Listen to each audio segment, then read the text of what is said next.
Have you ever been told to just not think about it? Just don't think about it when you're upset. When something triggers you, the go-to advice is always just don't dwell on it, let it go, move on. But that's not super helpful necessarily. And if you're anything like I used to be, you probably got really good at that, but like maybe too good. I spent years mastering the sophisticated art of emotional avoidance. Anytime a big feeling came up, hurt, disappointment, something off in my stomach, the strategy was simple. Just don't think about it. Just don't think about it. Ignore it. Push it down. Stay busy. Focus on the next thing. Let me know in the comments if that sounds familiar. I thought that I was being emotionally mature. I thought that I was handling my feelings like a man because I wasn't reactive. I wasn't blowing up or anything. I wasn't having breakdowns. I wasn't being dramatic. I was keeping it together, at least on the outside. From the outside, it looks like I had my emotional life figured out and I was always calm and grounded. But here's what I didn't realize was happening. And this might be happening to you too, which is why I wanted to make this video. All those feelings that I was trying not to think about, they didn't just disappear. They were living rent-free in my body. And honestly, they started wreaking havoc on my body. I started having this persistent low back pain, like chronic low back pain. Like needed muscle relaxers to function some days type of back pain. And then that turned into sciatica where the pain like kind of shoots down your leg or, kind of shoots into your glute. And it would just show up like it seemed random how it would show up. I went to the doctors. I went to physical therapy. The spine specialists looking at my MRIs were like wondering, if I was in a car crash or if I had suffered a major fall. And none of that had happened. And nothing that I was doing was working because I was looking for a physical solution to a problem that was somewhat emotional. And that's all going to make sense. And maybe it's already starting to make sense. And you can see how that's playing out in your life. But the wake-up call came from me in a session with a woman who would become a mentor and a really good friend to me. I just couldn't deal with the pain anymore, so I reached out to her for help, and she had been offering it for a long time, and I was always like, I don't need it, but I needed it, right? And sometimes we have to just get over ourselves, but maybe that's another video for another time. But we were stretching, we were doing this breath work, and we were doing like these check-ins with my body throughout where she'd ask me like, what am I noticing in my body? What does it need? What is it trying to tell me?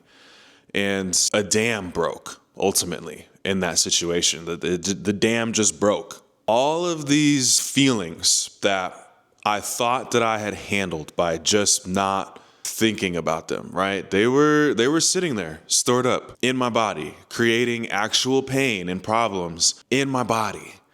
And that's when it all clicked. This just wasn't only about my back, but like every time someone triggered me in my relationships and I felt completely out of control of my internal reactions, that was a thing, okay?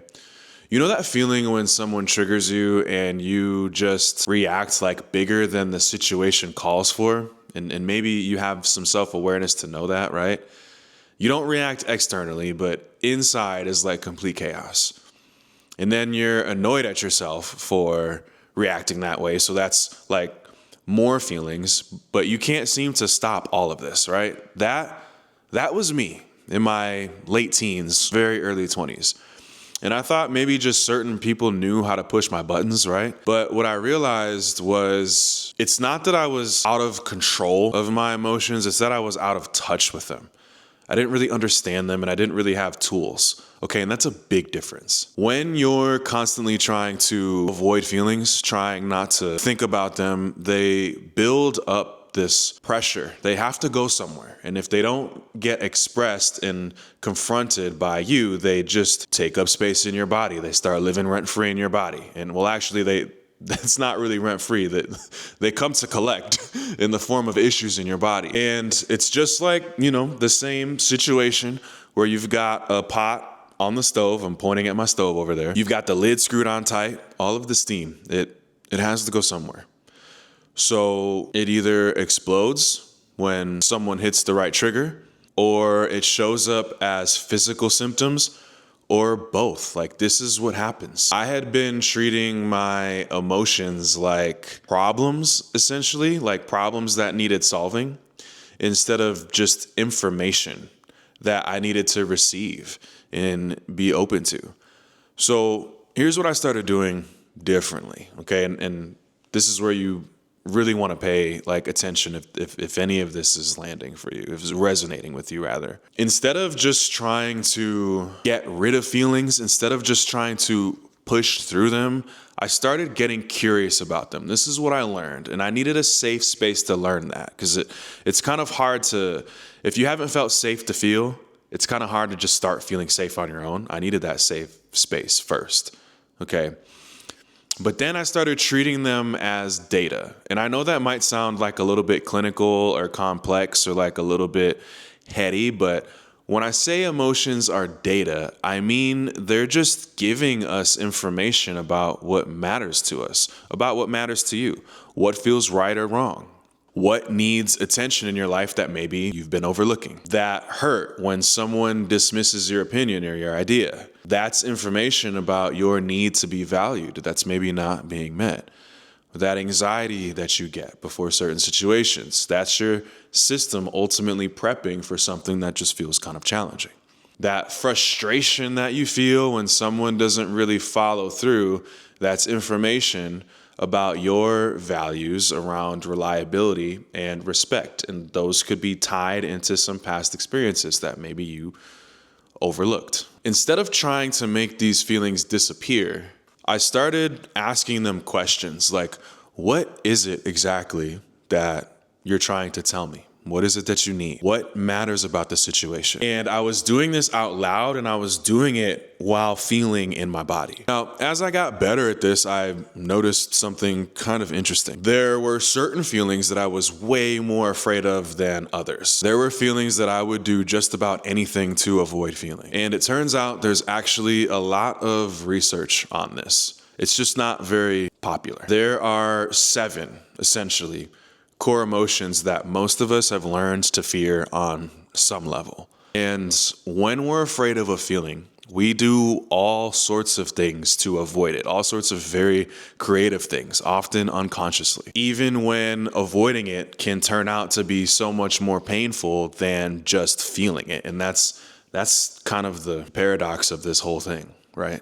For me, one of the big ones was grief and sadness. Like, and I didn't know that I was afraid of feeling these things, right? But I would just avoid sadness. I would always stay busy. I would keep moving. I wouldn't stop to process losses, whether it was relationships ending or even just disappointments. But let me tell you, when you don't let yourself actually grieve, you can't actually heal and move forward. And you think that you're doing that, but you're not, okay? Another big one for me was anger. In my opinion, I think as men, as Black men, we get a lot of signals around who we can and can't be. We also receive a lot of signals that we're violent, that we're, brutal, that we're dangerous. We get a lot of these types of messages. And then as a larger Black man, anytime that I would even just get a little bit excited about something, right? Or even just express myself, I would be told that I'm mad when I'm really just being normal, or I would be called intimidating when I'm literally just talking. So what I learned to do, again, unconsciously, is I started suppressing anger. But really, and I think a lot of men do this, I would just turn it inward towards myself and just pretend that I wasn't angry. But the thing about anger is it also has important information. It has important data. It tells you when boundaries are crossed. It tells you when something isn't right. And when you're afraid of your own anger, you can't advocate for yourself. You can't speak up for yourself. And then there was joy, which kind of seems weird, right? And this is one that I've learned a little bit, later as I've gotten older. But I was actually scared of just getting too excited about things, because what if something didn't work out? I've had good things end before. What if people thought that I was like being extra or doing too much. I ultimately would just downplay good things, overlook good things, and not let myself fully celebrate and appreciate what was happening. Joy is something that's supposed to be felt. I mean, we're wired to feel it, and that's something that we should get to feel fully. That's what makes life worth living when you really think about it, is those moments of joy. Once I started understanding like what feelings I was afraid of and why, that's when like my entire life started to shift for the better, okay? My back pain improved because I wasn't storing so much emotional tension throughout my body all the time. My relationships got a lot better because I wasn't reacting from a place of always having built up tension and pressure. I was actually responding from understanding what I was feeling, why I was feeling it, how I was feeling it, and I could articulate that well to my partners or the people in my life so that I could get my needs met and actually experience real safety and intimacy. And here's what might surprise you. The feelings that I was so afraid of, like, they're actually not that scary when you know how to be with them. It's the fear of the feeling that's scary. It's the thought of it that's scary. Actually feeling is pretty manageable, especially if you have the right support. It's just so much more manageable when you're not actually fighting it. If you're watching the video up until this point and this is hitting home for you, I want to challenge you this week to try something different. Instead of trying to not think about your feelings, instead of trying to act like you don't have any, just try getting curious about the feelings that come up. Next time something comes up, frustration, sadness, grief, anxiety, whatever, instead of immediately trying to fix it or instead of just trying to push through it, pause and ask yourself, slow down. What is this feeling trying to tell me? What information does it have? Your emotions are not problems to solve or things to just avoid. They're also not weaknesses that like you need to overcome. They're part of your navigation system, part of your guidance system. They have a lot of important information for you if you're willing to listen. We all do things or don't do things to feel something or avoid feeling something else. And if you're not tapped into this, it's running your life. If you're thinking, okay, this makes sense, but I don't even know what I'm feeling half the time, I can totally relate to that.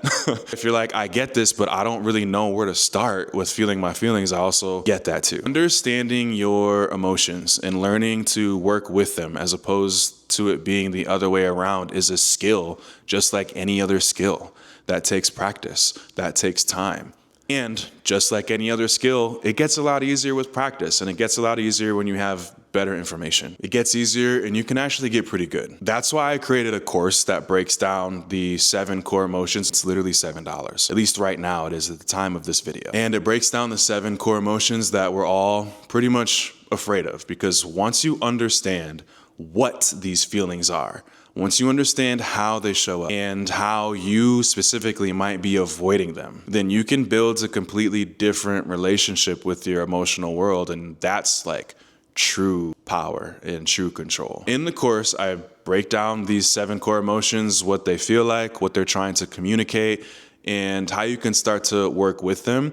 And I even share a 4-part framework for how to work with them. Again, instead of it being the other way around, I'll leave a link for that in the description of this video. Now, if you want to go deeper, if you'd like some one-to-one support after you go through that, or even just right now after watching this video, once you grab that course, there's a link where you can do that. If you're one of those people who wants to have a look at your specific patterns and create a specific step-by-step plan for how you can work with them and navigate them. If you want that personalized approach, that opportunity is there. Go ahead and grab the course, and that's kind of like the starting point. And listen, whether you grab the course or not, just remember, your feelings are not your enemy. You're not too much, and you never have been.